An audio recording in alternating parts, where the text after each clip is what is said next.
The Sentinel is the 25th novel featuring Jack Reacher. Like so many other best-selling authors, Lee Child is trying to keep the brand going by bringing in a co-author, his own younger brother. That never works for me, and I admit I started this novel with trepidation.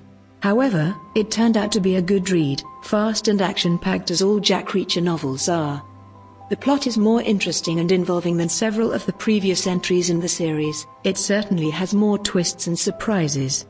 It begins with the attempted kidnapping of Rusty Rutherford, the erstwhile IT manager of Pleasantville, Tennessee, who lost his job and his good name when unknown forces launched a ransomware attack against all the municipality's software systems.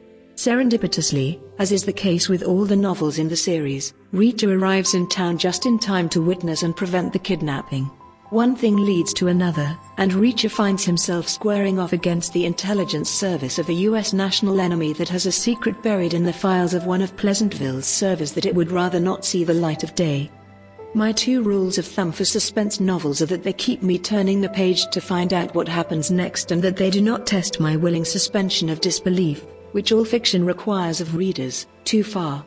The Sentinel passes both tests, with two caveats. First, what is captivating about Child's series is its kinetic force, both figuratively. The pace of his plots move quickly and constantly, and literally, his fight scenes are the best written ones I've read. The plot of The Sentinel moves quickly, but I felt it slowed down somewhat in the middle, not so much that I put the book down, but just enough that I noticed it. Second, nothing in the novel per se tested my willing suspension of disbelief, but as a reader of all the novels in the series, not to mention the numerous novellas and short stories, a nagging suspicion kept lurking in the back of my mind that Reacher is too old to keep beating the younger men who continue to stupidly pick fights with him. In Child's fictional universe, Jack Reacher was born on October 29, 1960. That means Reacher is 60 years old. Knowing Reacher's age, and knowing that he's been effectively homeless for 23 years, the army cashiered him in 1997, eats garbage food, and stays in rat trap motels, one begins to wonder when unhealthy living will begin to take their toll. Even so, Reacher's age doesn't come up explicitly in this novel, so if you don't know the backstory, that lingering doubt won't arise.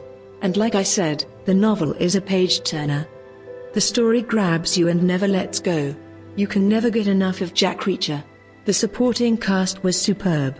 Action and more action, with just enough character building in between. Female leads were well done. All in all, an exceptional read.